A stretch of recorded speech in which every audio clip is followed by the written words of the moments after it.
Jablonec nad Jizerou leží v západních Krkonoších v údolí řeky Jizery a jeho jedinečná poloha z něj dělá ideální výchozí místo k návštěvě celých hor.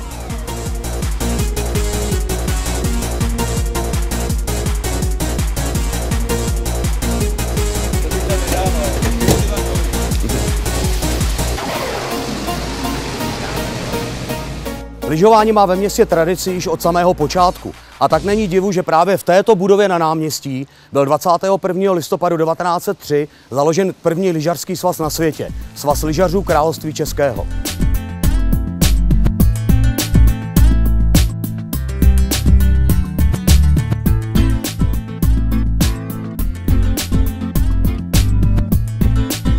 V Jablonci najdete vše potřebné, od prodejen všeho zboží přes autoservis, benzínovou pumpu, půjčovny lyží, půjčovny kol, horských skutrů, půjčovny automobilů, taxislužby, zdravotního zařízení, prostě vše, co má správné horské středisko poskytovat. Z Jablonce je to všude opravdu blízko. Zhruba 20 km odsud je vzdálený Špindlerův mlýn, 12 km Harrachov, 5 km Rokytnice, 3 km Paseky nad Jizerou a pouhé 2 km Vysoké nad Jizerou. Jablonecký ski areál Kamenec je vzdálený pouhých 350 metrů od náměstí a poskytuje kvalitní lyžování pro celou rodinu na několika vlecích a na několika vždy špičkově upravených tratích, kdy každá z nich má více jak 1 kilometr. A právě tady najdete špičkový servis za poměrně nižší ceny než v okolních střediscích.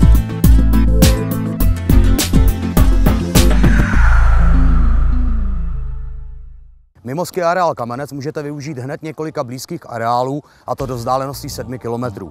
Jako například ski areál Šachty ve Vysokém nad Jizerou, lyžařské vleky v Rokytnici nad Jizerou na Lisou horu a ski areál Hermína v Pasekách nad Jizerou.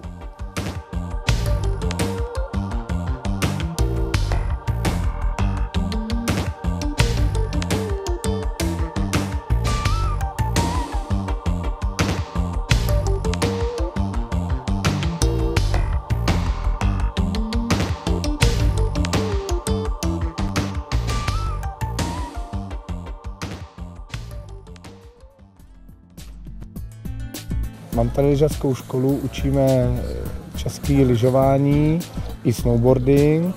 Učíme děti od 3 let a neomezeně až do nějakých 70 let. Máme tady klientelu německou, holandskou, polskou.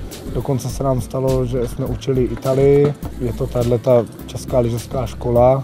Rádi vás tady uvítáme, protože tady v Krkonoších, v západních Krkonoších, jako jsou Paseky, Jablonec nad Jizerou, Vysoké nad Jizerou.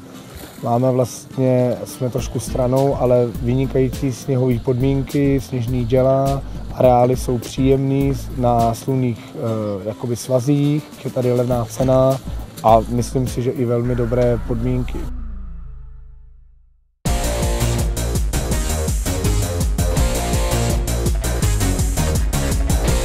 Jedinečné je lyžování na Hermíně v Pasekách nad Jizerou.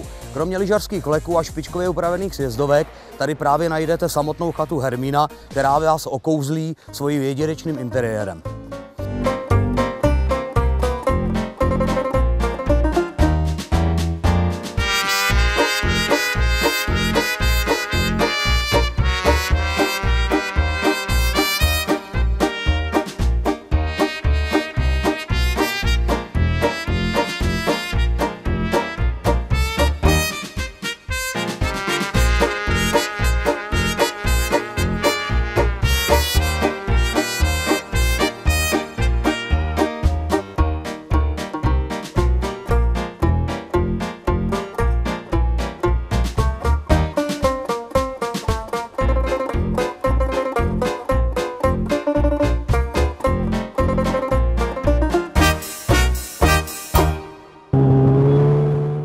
Lidi jezdí jednou za rok na lyže, na hory.